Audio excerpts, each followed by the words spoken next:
Northern Consensus Movement again reiterated their stand to stand against any Southern president come 2023 as the governors in the South oppose open grazing, which is livelihood of Fulanis in the North. Addressing pressmen in Abuja today, the president of the group, Comrade Awar, said Nigerians are not happy with what southern governors are doing. He said the northerners will not accept to vote anyone that is not from the north in 2023 with the arrangement of opposing open grazing. Deliberately refuse to adhere to the provision that the president is trying to make just because they have an innermost plan. They have a plan, they have a thinking, they have a motive that they are trying to execute. That is the reason why they decided to refuse to comply with that. And in any case, this is a political situation. We are in a political government. And under a political dispensation, the voice of the people is the voice of government. Government has no authority on its own. Whoever become a governor, a president, a senator, a member of House of Reps, a member of State House of Assembly, or a local government chairman is doing that on the neck of Nigerians. Now, Nigerians are not happy with what these governors are doing. Even within the state that they reside, the people that they think are the members or the citizens or indigents of those states that they think they are truly not happy with this, because we have received several complaints, even from the Yorubas themselves, that their governors are doing what they are doing. And again, like I said, we are under a political dispensation. And these same people are saying that they needed power in 2023.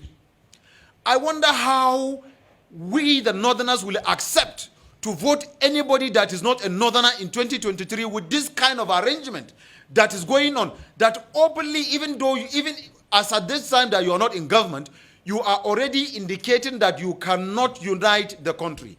You are already segregating against Nigerians. You are already depriving some Nigerians from their means of livelihood. Now that you have not been given the opportunity to lead Nigeria, you are already doing this. Then what more if we decide to accept that we will support any candidate from the southern part of Nigeria? It means the north will be gone.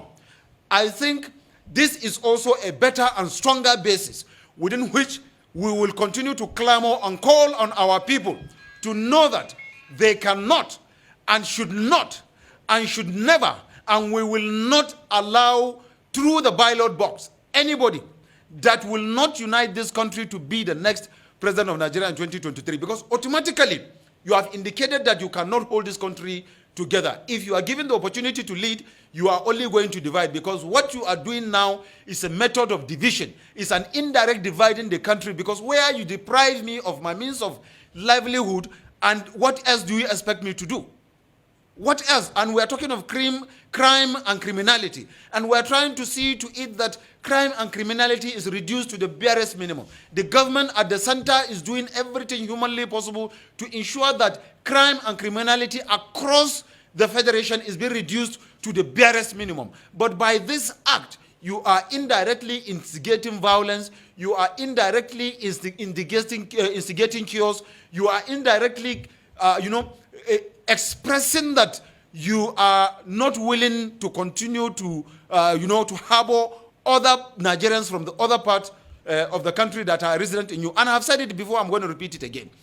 In Kano and Kaduna alone, you have more than 19 million, in the entire northern Nigeria, you have more than 19 million Yorubas resident in the 19 northern states. And not only resident, these guys owns personal property, land, farmlands, houses, and shops, and what have you.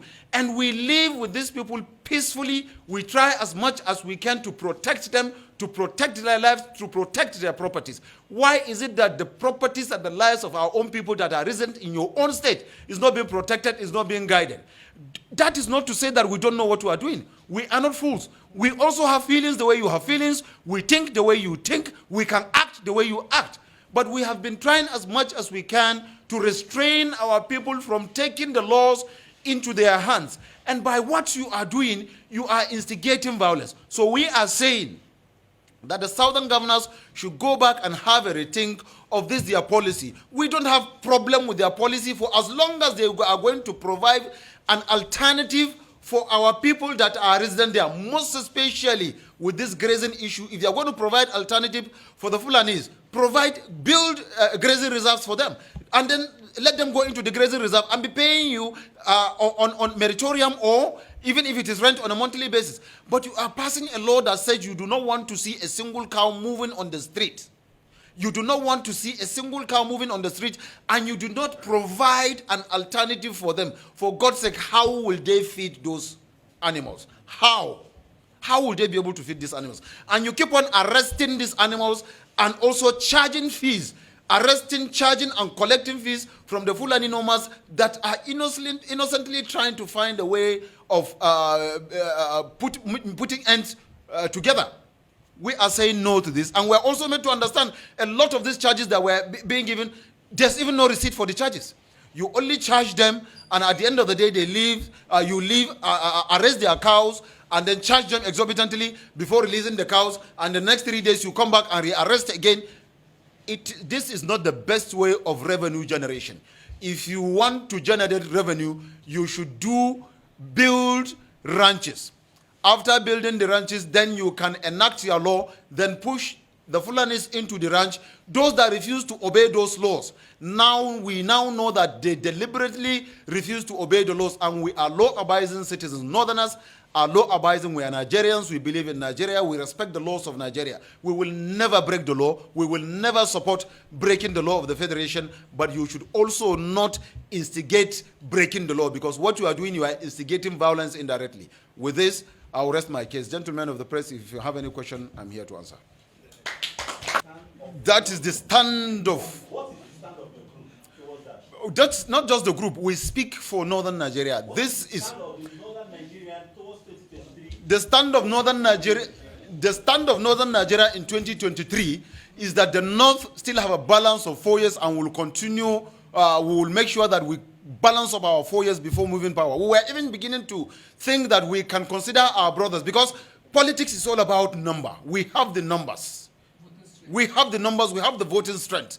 And you cannot become a president when you don't have the majority of vote. We have the majority of vote. We were willing to give that majority of vote to other parts of Nigerians that we feel will harmonize, unite, and move the country forward. But we understand by this act now, it is clear to us that it is good that we are standing on our position. It is good that we are still insisting that the North will continue until after 2023, until after 4 years. Then we can now come into round table and begin to negotiate. By the act of the governors of the southwestern state, it is clear that they cannot, if any of them or anybody from that part becomes a president, he cannot unite this country. He will not unite this country. He will not work towards the general and national interests of Nigeria. And we, the Northerners, are known to be fair in judgment. We are fair in thinking, and we are fair in leadership. And that was why today, if you go, you find out that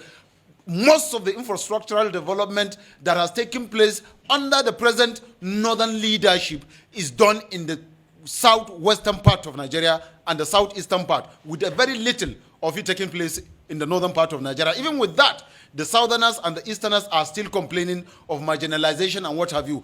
Then if you give, this act has indicated that if given the opportunity, then we are going to be slaves in our own country. For this, we are insisting that the North will continue to hold on to power. We have the vote. Whoever that needed to be a president should go and contest under a political party, and then let his credibility sell him, and let the votes count. Let the vote decide who becomes the next Nigeria's president.